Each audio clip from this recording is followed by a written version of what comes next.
विद्यार्थियों, मैं राकेश सिंह आज आप लोगों के बीच में फिर से उपस्थित हुआ हूँ।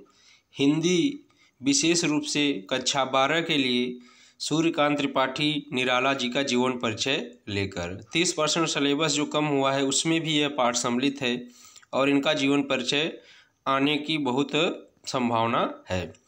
लेकिन जीवन परिचय है वो 9, 10, 11, 12 सभी में है, तो इसलिए सभी विद्यार्थियों के लिए विशेष महत्वपूर्ण है। तो सभी विद्यार्थी इसका अध्ययन करेंगे। वीडियो शुरू करने से पहले मैं आप लोगों से अनुरोध करूंगा कि मेरे इस चैनल को सब्सक्राइब करिए, शेयर करिए, लाइक करिए। तो चलिए शुरू करते हैं। सूर्यकांत त्रिपाठी निराला जी का जीवन परिचय, और मैं बहुत अच्छे से इसको समझाऊंगा, शॉर्टकट में नहीं बताऊंगा, ताकि आपको हमेशा के लिए याद हो जाए और आगे भी आपको याद रहे। तो चलिए शुरू करते हैं। सूर्यकांत त्रिपाठी निराला।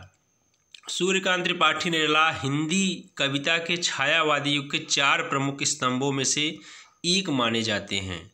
वे जयशंकर प्रसाद, सुमित्रानंदन पंत और महादेवी वर्मा के साथ हिंदी साहित्य में छायावाद के प्रमुख स्तंभ माने जाते हैं। उन्होंने कहानियाँ, उपन्यास और निबंध भी लिखे हैं, परंतु उनकी ख्याति विशेष रूप से कविता के कारण ही है। तो चलिए शुरू करते हैं जीवन परिचय। सूर्यकांत त्रिपाठी निराला का जन्म बंगाल की महिसादल रियासत जिला मेदिनीपुर में माघ शुक्ल 19 संवत सन 1955 तदनुसार 21 फरवरी सन 1899 में हुआ था। बसंत पंचमी में उनका जन्मदिन मनाने की परंपरा 1930 में प्रारंभ हुई। तो सूर्यकांत त्रिपाठी निराला का जन्म बंगाल की महिसादल रियासत जिला मेदिनीपुर में सन 1899 ईस्वी में 21 फरवरी को हुआ था। बसंत पंचमी पर उनका जन्मदिन मनाने की परंपरा 1930 में प्रारंभ हुई। उनका जन्म मंगलवार को हुआ था। जन्म कुंडली बनाने वाले पंडित के कहने से उनका नाम सूर्य कुमार रखा गया। उनके पिता पंडित राम सहाय तिवारी उन्नाव वैसवाड़ा के रहने वाले थे और महिसादल में सिपाही की नौकरी करते थे। वे मूल रूप से उत्तर प्रदेश के उन्नाव जिले के गढ़ाकोला नामक गांव के निवासी थे। तो देखिए, उनका जन्म 21 फरवरी 1899 में महिसादल रियासत के जिला मेदिनीपुर में हुआ था। अब देखिए इनकी शिक्षा देखते हैं। निराला की शिक्षा यहीं बंगाली माध्यम से शुरू हुई। हाई स्कूल पास करने के पश्चात उन्होंने घर पर ही संस्कृत और अंग्रेजी साहित्य का अध्ययन किया। हाई स्कूल करने के पश्चात वे लखनऊ और उसके बाद गढ़कोला उन्नाव आ गए। प्रारंभ में ही रामचरितमानस उन्हें बहुत प्रिय था। वे हिंदी, बंगला, अंग्रेजी और संस्कृत भाषा में निपुण थे और श्री रामकृष्ण परमहंस, स्वामी विवेकानंद और श्री रविन्द्रनाथ टैगोर से विशेष रूप से प्रभावित थे। मैट्रिकुलेशन कक्षा में पहुँचते पहुँचते इनकी दार्शनिक रुचि का परिचय मिलने लगा।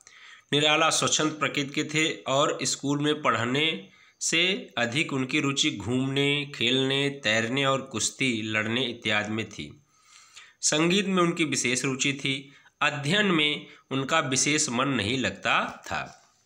इस कारण उनके पिता कभी कभी उनसे कठोर व्यवहार करते थे, जबकि उनके हृदय में अपने एकमात्र पुत्र के लिए विशेष स्नेह था। तो उनकी शिक्षा 10 तक हुई है और बाकी उन्होंने अपने घर पर ही शिक्षा ग्रहण किया। अब देखिए इनका कार्य क्षेत्र, इन्होंने क्या क्या कार्य किया। सूर्यकांत त्रिपाठी निराला की पहली नियुक्ति महिसादल राज्य में ही हुई। उन्होंने 1918 से 1922 तक यहाँ नौकरी की। उसके बाद संपादन, स्वतंत्र लेखन, अनुवाद कार्य की ओर प्रवृत्त हुए। 1922 से 1923 के दौरान कोलकाता से प्रकाशित समन्वय का संपादन किया। 1923 के अगस्त से मतवाला के संपादक मंडल में कार्य किया। इसके बाद लखनऊ में गंगा पुस्तक माला कार्यालय में उनकी नियुक्ति हुई, जहां वे संस्था की मासिक पत्रिका सुधा से 1935 के मध्य तक संबद्ध रहे। 1935 से 1940 तक कुछ समय तक उन्होंने लखनऊ में भी बिताया। इसके बाद 1942 से मृत्यु पर्यंत इलाहाबाद में रहकर स्वतंत्र लेखन और अनुवाद किया। उनकी पहली कविता जन्मभूमि प्रभा नामक मासिक पत्र में जून 1920 में, पहला कविता संग्रह 1923 में अनामिका नाम से तथा पहला निबंध बंग भाषा का उच्चारण अक्टूबर 1920 में मासिक पत्रिका सरस्वती में प्रकाशित हुआ। अब देखिए इनका लेखन कार्य। अब यहाँ से महत्वपूर्ण चीज़ें शुरू हो रही हैं कि निराला ने 1920 ईस्वी के आसपास से लेखन कार्य आरंभ किया। उनकी पहली रचना जन्मभूमि पर लिखा गया एक गीत था। लंबे समय तक निराला की प्रथम रचना के रूप में प्रसिद्ध जूही की कली शीर्षक कविता, जिसका रचना काल निराला ने स्वयं 1916 ईस्वी बतलाया था, वस्तुतः 1900 ईस्वी के आसपास लिखी गई थी तथा 1922 ईस्वी में पहली बार प्रकाशित हुई। कविता के अतिरिक्त कथा साहित्य तथा गद्य की अन्य विधाओं में भी निराला ने प्रभुत मात्रा में लिखा। अब आगे देखिए काव्य संग्रह, इनकी प्रमुख कृतियाँ। देखिए सबसे महत्वपूर्ण है काव्य कृतियाँ, क्योंकि परीक्षाओं में ये लिखना जरूरी होता है और यह आता भी है। तो देखिए काव्य संग्रह है अनामिका 1923, परिमल 1930, गीतिका 1936, अनामिका द्वितीय भाग तुलसीदास 1939, कुकुरमुत्ता 1942, अणिमा देखिए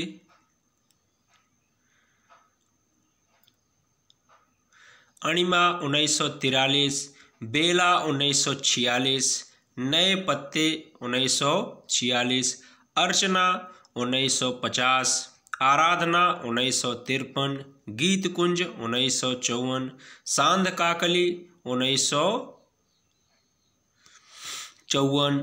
सांध काकली अपरा संचयन, अप्सरा 1931, अलका 1933, ये है उपन्यास उनका। अप्सरा 1931, अलका 1933, प्रभावती 1936, निरूपमा 1936, कुल्ली भाट 1938-39, बिल्लेसुर बकरिया 1942, चोटी की पकड़ 1946, काले कारनामे 1950, जो अपूर्ण है।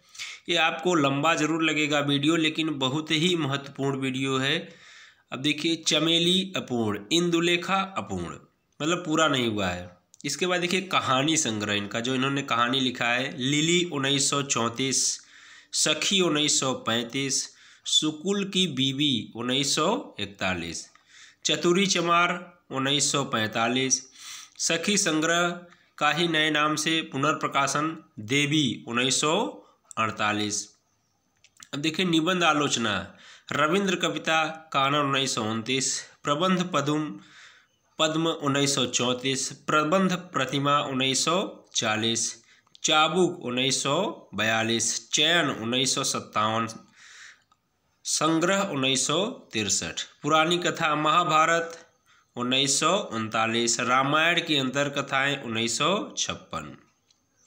फिर बालपयोगी साहित्य है, भक्त ध्रुव 1926, भक्त प्रहलाद 1926, भीष्म 1926, महाराणा प्रताप 1927, सीख भरी कहानियाँ, ईसप की नीति कथाएँ 1969। देखिए अनुवाद इन्होंने किया है, रामचरितमानस विनय भाग 1948, खड़ी बोली हिंदी में पद्यानुवाद, आनंद मठ बांग्ला से गद्यानुवाद, विश्व वृक्ष कृष्णकांत की वसीयतनामा, कपाल कुंडला दुर्गेश नंदिनी, राज सिंह, राजरानी देवी, चौधरानी युगलांगुलीय, चंद्रशेखर, रजनी, श्री रामकृष्ण वचनामृत 3 खंडों में, और परिवाज्रक, भारत में विवेकानंद, राजयोग, अंशानुवाद। रचनावली, निराला रचनावली नाम से 8 खंडों में पूर्व प्रकाशित एवं अप्रकाशित संपूर्ण रचनाओं का संयोजित प्रकाशन, प्रथम संस्करण 1943। तो इस तरह हम लोग इनके महत्वपूर्ण जन्म, मृत्यु और इनकी महत्वपूर्ण रचनाएं, इनकी शिक्षा के बारे में देखते हैं। वीडियो लंबा है लेकिन बहुत ही महत्वपूर्ण वीडियो है। शॉर्टकट आप पढ़ेंगे तो कभी आपको याद नहीं होगा। धन्यवाद।